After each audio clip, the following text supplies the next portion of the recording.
안녕하세요. 한의학 박사 김민혜입니다. 겨울이 되면 손발이 유난히 차가운 분들 많으시죠? 한의원에 내원하시는 환자분들이 가장 많이 호소하는 증상도 바로 이 수족냉증인데요. 손발이 차가운 분들은 보온을 하면 좋다라고 알려져 있기 때문에 양말을 굉장히 두텁게 신고 오시는 분들도 많으세요. 여성들은 손발이 차면 자궁이 차다라는 이런 말들이 있기 때문에 특히나 이런 손발이 차가운 분들은 주의를 많이 기울이시고 계신데요. 손발이 찰 때 무조건 보온을 하면 좋다라고 생각을 하셔서 너무 두터운 양말을 신고 계시다가 땀이 나서 동상에 걸려서 오시는 분들도 있으셨어요. 무조건 보온을 한다 이런 개념보다는 오늘 알려드리는 이런 부분들을 조금 더 체크해 보시면 어떨까라고 생각합니다.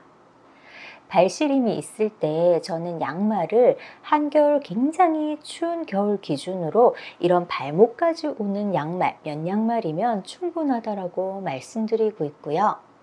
여름철, 한여름 굉장히 더운 날 기준으로 발을 보온을 해야 된다라고 하는 분들 같은 경우에는 요 정도 이 발목에 못 미치는 반양말 정도 신으시면 충분히 하체 쪽, 다리 쪽에 보온을 할 수 있다라고 말씀드리고 있습니다.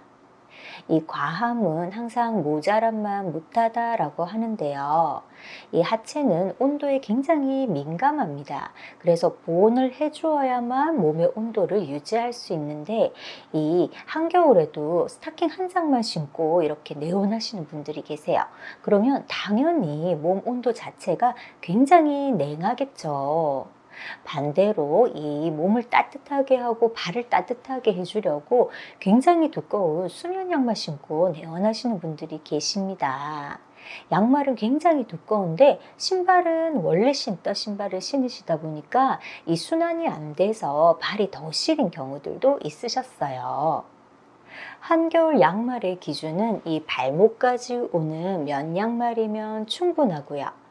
이 와이드 바지 같은 거 넓은 품이 넓은 바지를 입게 되면 한겨울에 이 바람이 바지 안으로 숭숭숭 들어올 수 있기 때문에 이 바지 안쪽으로 네일을 하나 정도 더 입어 주시는 게 좋겠죠.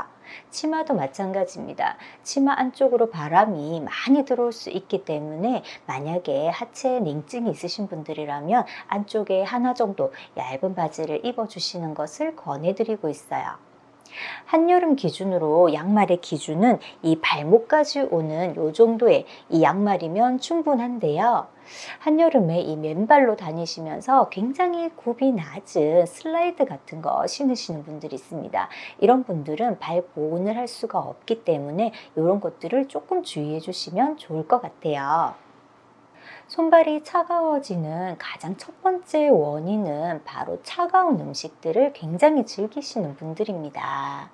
이 우리 몸의 소화관이 가장 안쪽에 내부의 심처럼 중심처럼 박혀 있기 때문에 아무리 밖으로 따뜻하게 입고 보온을 한다 하더라도 시원한 찬 음료 한 잔만 마시면 금방 몸의 체온이 떨어지게 되죠. 이 한겨울에도 얼음 음료를 선호하시는 분들 계시죠? 이 얼죽아 분들, 이런 분들이 가장 이 몸의 체온들을 유지하기가 어려운 분들이라고 할 수가 있겠습니다. 손발이 차가워지는 두 번째 요인, 바로 발의 보온에 신경을 안 쓰시는 거죠.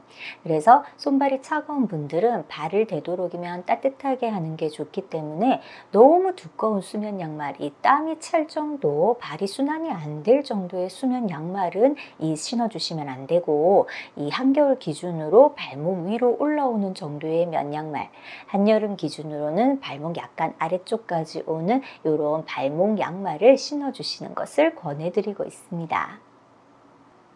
위에 두 가지는 아무래도 겨울철보다는 여름철에 조금 더 온도 조절해서 놓치기 쉬운 부분이 아닐까라고 생각합니다. 이 날씨가 덥다 보니 차가운 음료도 마시기가 쉽고 또 더운 날씨에 아무리 발목 밑에까지 오는 양말이라 하더라도 양말을 착용하기가 쉽지 않기 때문에 여름철에 이 온도 조절에서 굉장히 놓치기 쉽고 이 지키기 어려운 부분이라고 할 수가 있겠는데요. 세 번째는 바로 아침 식사입니다. 손발이 차가운 분들, 이 아침 식사 안 하시는 분들이 있는데요. 어? 나 손발이 차가운데 웬 아침 먹으란 얘기지? 이런 생각이 드실 수 있을 겁니다. 우리 음식을 먹으면 무엇이 발생하죠?